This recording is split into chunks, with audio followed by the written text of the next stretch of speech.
1944, a converted factory floor in Lincoln, England. A tracked vehicle rolls out of the assembly shed and into grey morning light. It has the hull of a Crusader cruiser tank, the same low profile, the same Christie suspension, the same wide tracks, but the turret is gone. Where the gun should be there is a flat, open steel compartment, ringed with armour plate, with bench seating bolted inside and a tow hook welded to the rear. It looks wrong. It looks unfinished. It looks like something vital has been removed and nobody has gotten around to replacing it. The soldiers standing nearby say nothing flattering about it. It is not a tank.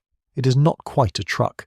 It is a vehicle designed to drag Britain's heaviest anti-tank gun across the worst terrain in Western Europe, and it carries no weapon of its own. It looks ridiculous. Within weeks, crews across 4 core anti-tank regiments of the Royal Artillery would be quietly removing a small mechanical component from the engine bay, pressing the accelerator to the floor, and watching their speedometers climb towards speeds that no tracked military vehicle in the British Army was supposed to reach. Military police motorcycle patrols riding Norton and BSA machines at the limit of their official performance would find themselves left behind on the roads of Normandy by what was, on paper, an artillery tractor. This was the Crusader Gun Tractor. It was the most overpowered towing vehicle Britain ever built. It was constructed from a tank the army had written off as a failure, and it served as the backbone of the most lethal anti-tank capability in northwest Europe from the beaches of Normandy to the banks of the Rhine. To understand why the Crusader Gun Tractor existed, you need to understand the problem Britain faced in the spring of 1943. The Ordnance quick-firing 17-pounder anti-tank gun had just entered service,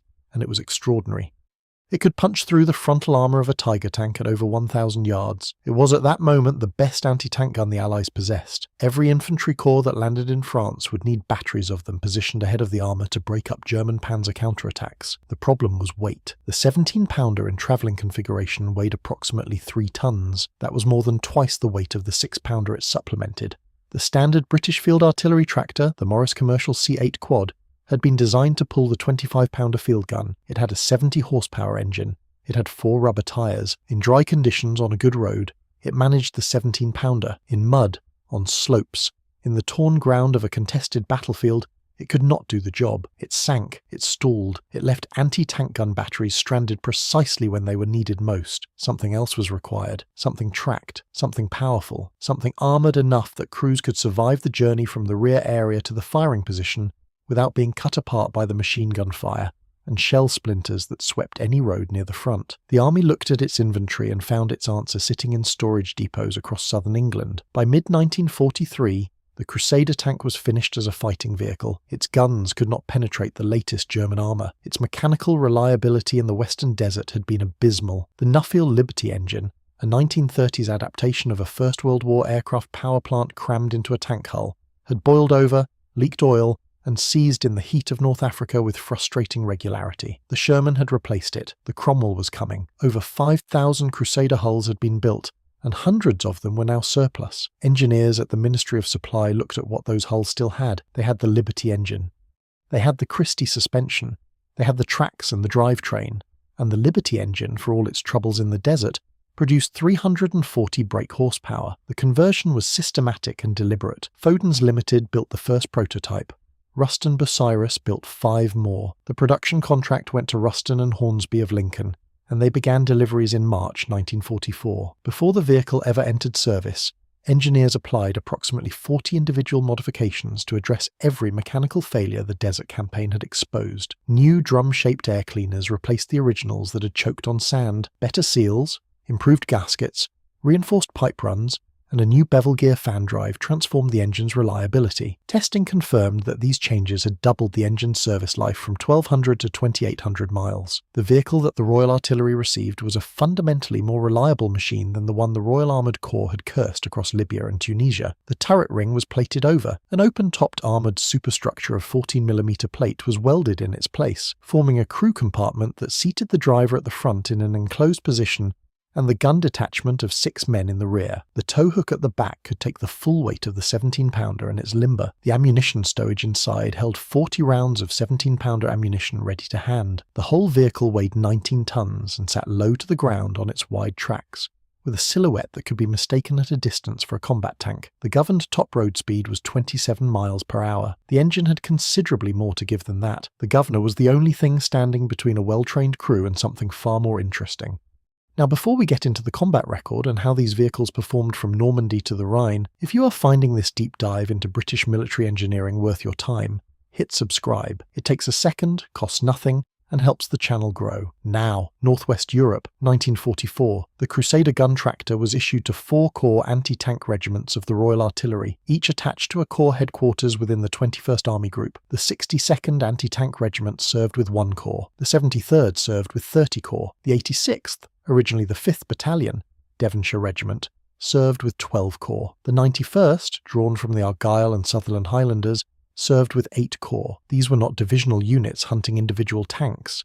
These were corps-level formations, held back to meet major German armoured counterattacks, and deployed in mass to destroy panzer formations that threatened to break through the entire Allied line. Each regiment divided its batteries between Crusader towed 17-pounders and Achilles self-propelled tank destroyers. The two approaches had different advantages. The Achilles could keep pace with an armoured advance without unhooking from anything. The towed 17-pounder, dug in with its shield at ground level behind a hedgerow or a fold in the terrain, was almost invisible and very nearly invulnerable to direct fire. The Crusader Gun Tractor made the towed battery viable in ground, where wheeled tractors could not operate, because it could position a 3-ton gun in terrain that would swallow a truck to its axles. The 86th Anti-Tank Regiment provides the most detailed operational record. Its 128 and 130 batteries operated Crusader-towed 17-pounders from the Normandy beachhead through the entire campaign. In the vicious fighting around Hill 112 south of Caen in July 1944, the regiment moved its guns repeatedly as the front shifted back and forth across the same high ground.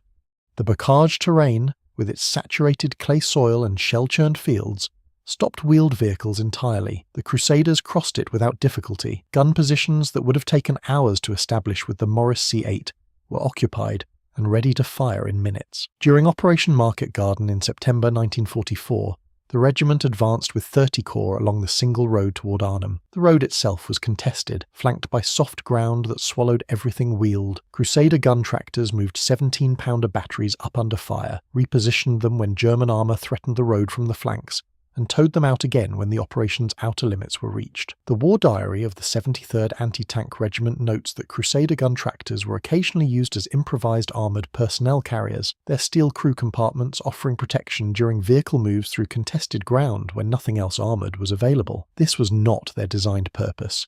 The crews did not particularly care. In the winter fighting of early 1945 during Operation Blackcock in January, the regiment operated across frozen ground in the Römer Triangle. The temperature dropped far below freezing. Wheeled vehicles struggled with traction on ice. The Crusader's wide tracks distributed its weight and held the road. The 17-pounder batteries reached their firing positions. Operation Plunder followed in March, the Rhine crossing under fire near Wesel. The Crusader gun tractors crossed on temporary bridges and pontoon ferries, towing their guns onto the east bank of the Rhine within hours of the infantry assault, establishing anti-tank screens before German armour could mount a serious counterattack. Now to the governor. The Liberty engine at 1900 revolutions per minute ungoverned produced substantially more output than the 1500 revolutions per minute ceiling the factory setting imposed. Exactly how much more speed this translated to has been the subject of soldier myth and genuine uncertainty in equal measure. Veterans of the 86th Regiment are cited in multiple sources with the claim that an empty, ungoverned Crusader gun tractor could reach 55 miles per hour on a good road. That figure has been repeated widely, accepted uncritically in some accounts, and dismissed by engineers who have calculated that if a 600-horsepower Rolls-Royce Meteor-engined Crusader test vehicle could only achieve 40-plus miles per hour, reaching 55 from 340 horsepower seems difficult to square with the physics. The more defensible figure is somewhere between 35 and 45 miles per hour, ungoverned on a sealed road. That is still extraordinary for a 19-ton tracked vehicle. It is still faster than anything else on tracks in the British Army at that time, and it was unambiguously faster than a Norton or BSA motorcycle running on wartime pool petrol with a rider in full kit.